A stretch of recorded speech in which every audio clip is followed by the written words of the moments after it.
students. In today's lecture, we will study about the interspecific interaction.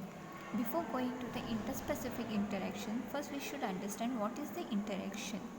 Basically the interaction is the uh, of species interaction is the direct or indirect interrelationship, or it is an association between the different organisms, and this association or this interaction could be between plants and animals, as well as microorganisms like bacteria, fungi, and all. Okay, and in the nature, this interaction basically depends upon the environmental conditions and evolutionary aspects. Okay, evolutionary aspects and environmental condition in which they exist actually, and there are several classification of these interactions that are found in the different kinds of ecosystem, and this interaction can be further used to framework the ecological community, uh, and to describe how the process of naturally occurs, which in turn can be used to predict the human modification that may affect or properties and processes of the ecosystem. Okay, and this interaction um,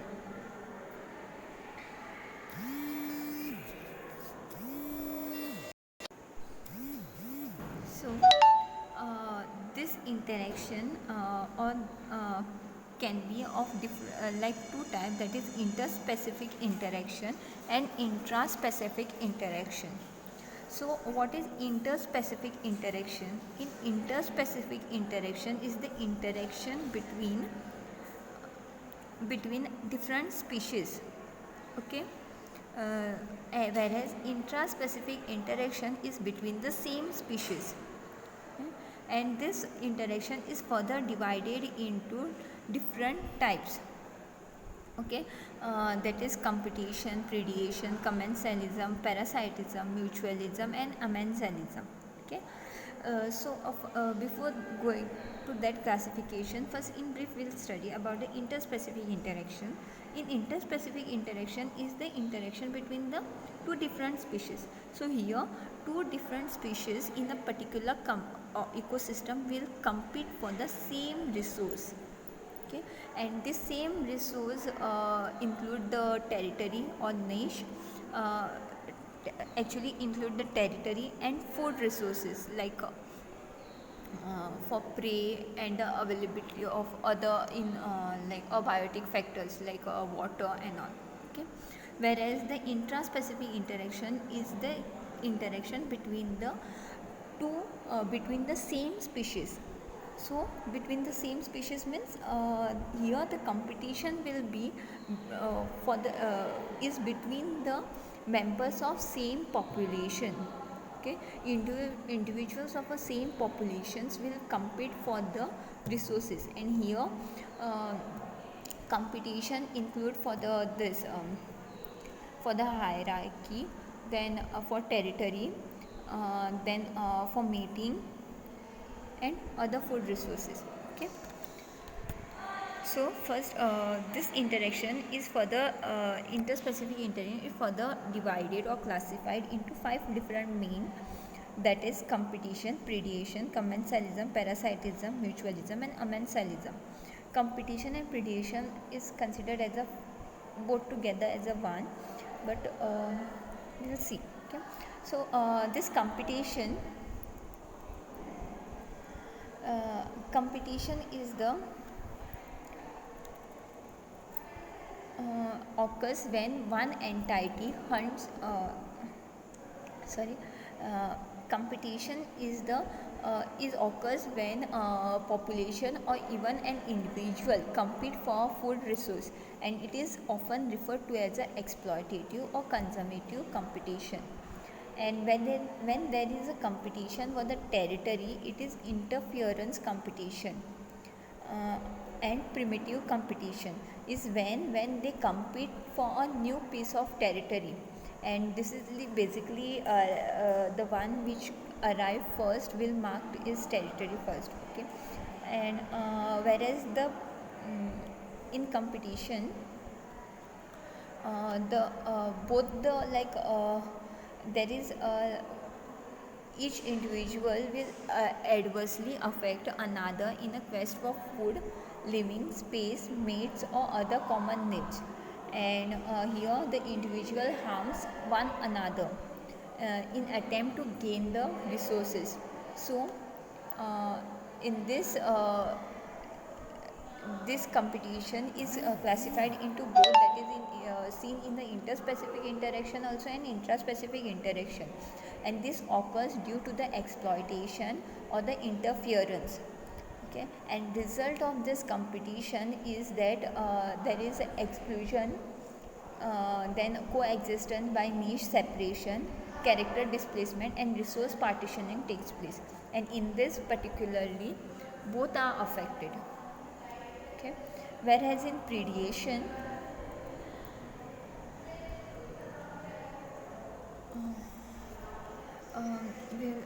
an example of competition, for example, lion and hyena fighting for the same resource. Okay, uh, and another result of this competition is that strong competitors can lead to the competitive exclusion. So, local elimination of the competent takes place. Local competence is eliminated. Uh, and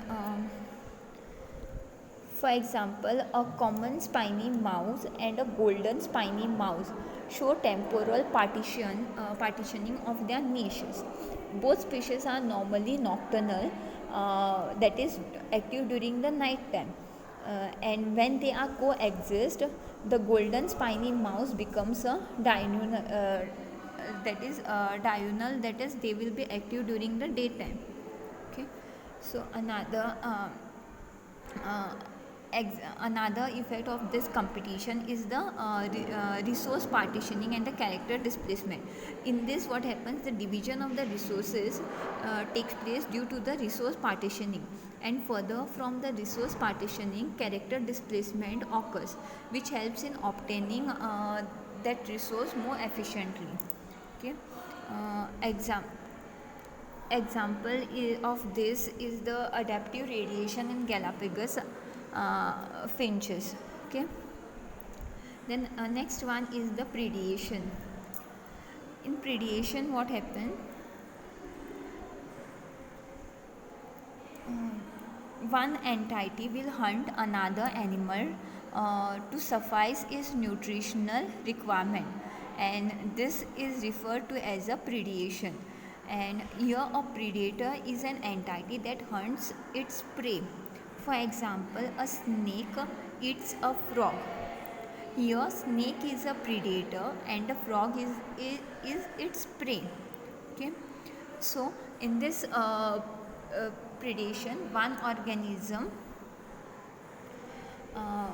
organism may be herbivorous, that is a plant eater, or it may be a carnivorous also, that is a meat eater.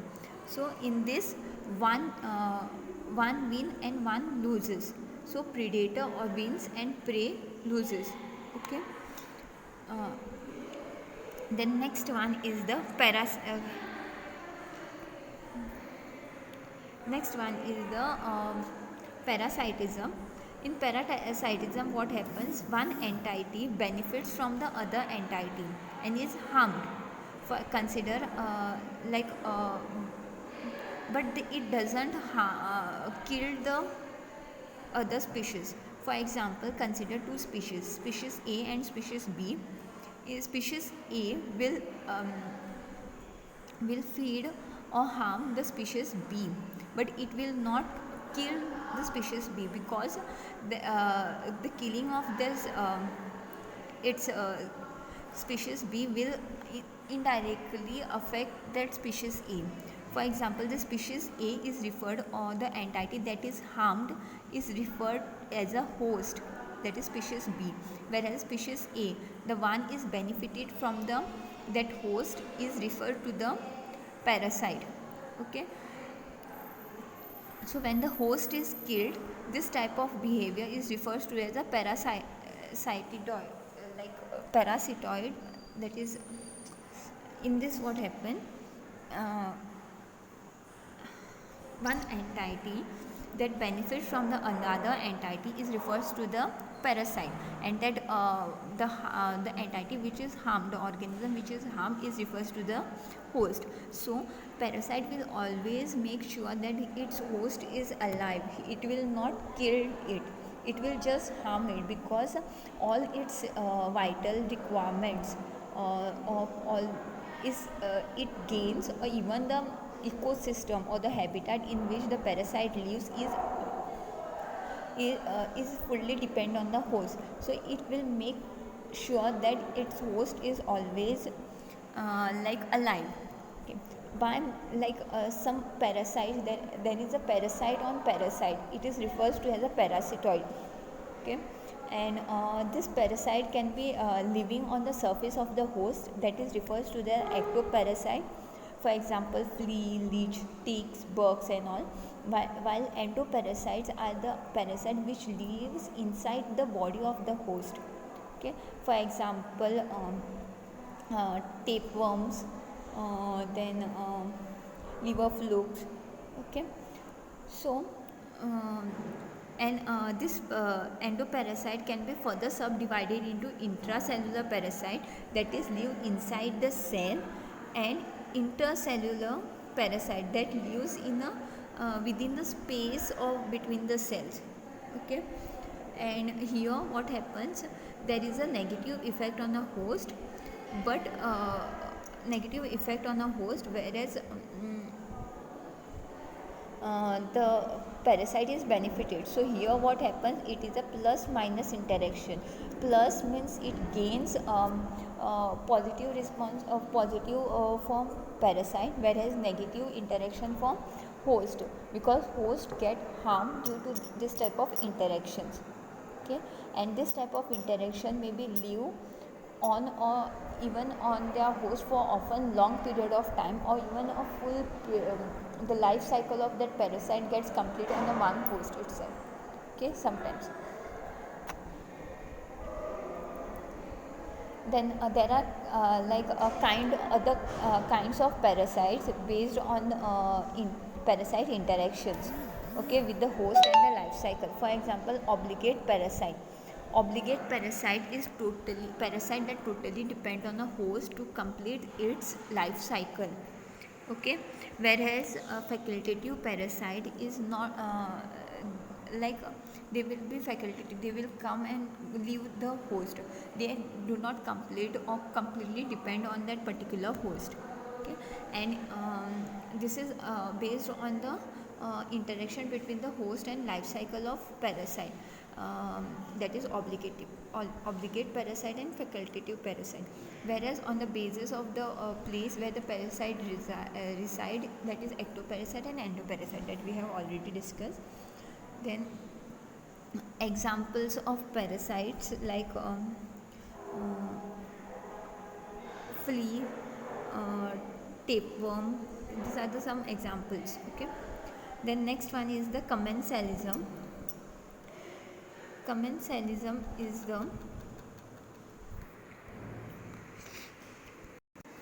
commensalism is the interaction or association between two organisms in which one is benefited while the other is neither benefited nor harmed. Okay. So there is plus zero. Okay. That is one organism is benefited while other is not harmed, not benefit. Okay.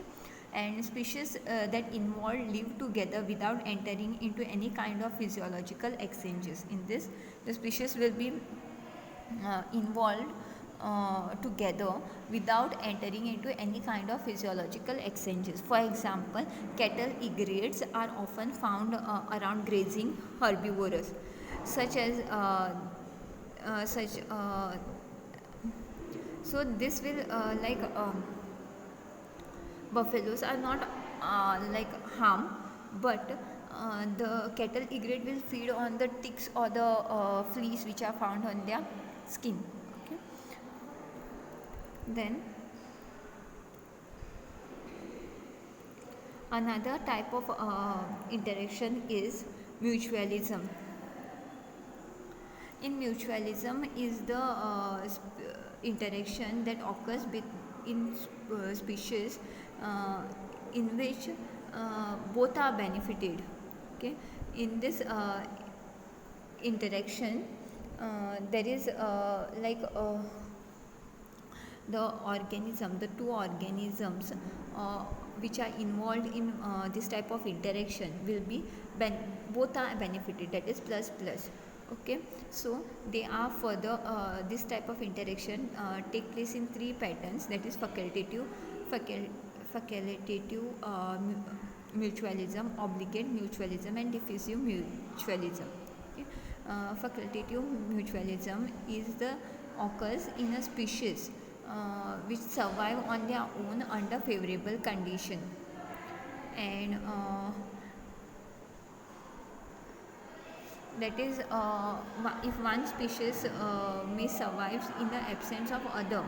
Okay, that is it not depend on both. If one species is not there, it will survive by its own.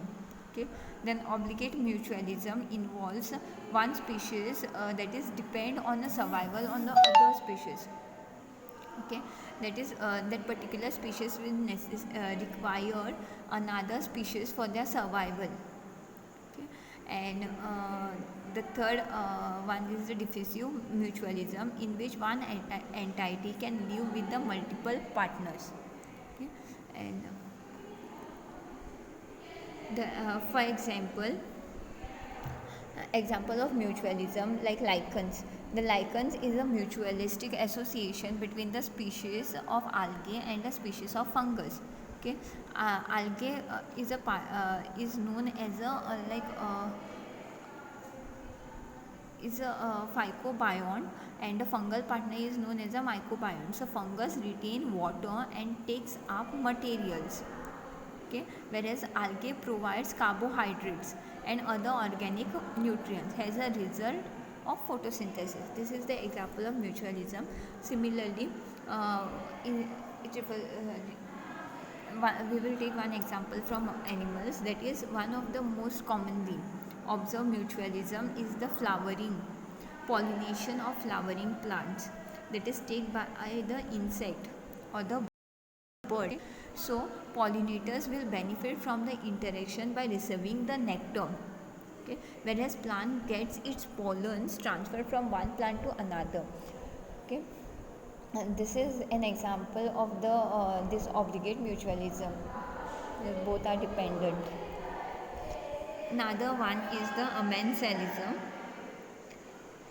In amensalism is the type of relationship that exists where one species is inhibited or completely obliterated and one is unaffected. Okay, so here what happens, one population find itself in a danger, the other population is not majority affected. So what happens, in a in a population, or even to in between the two population, one population is affected lot, but while another will not affect.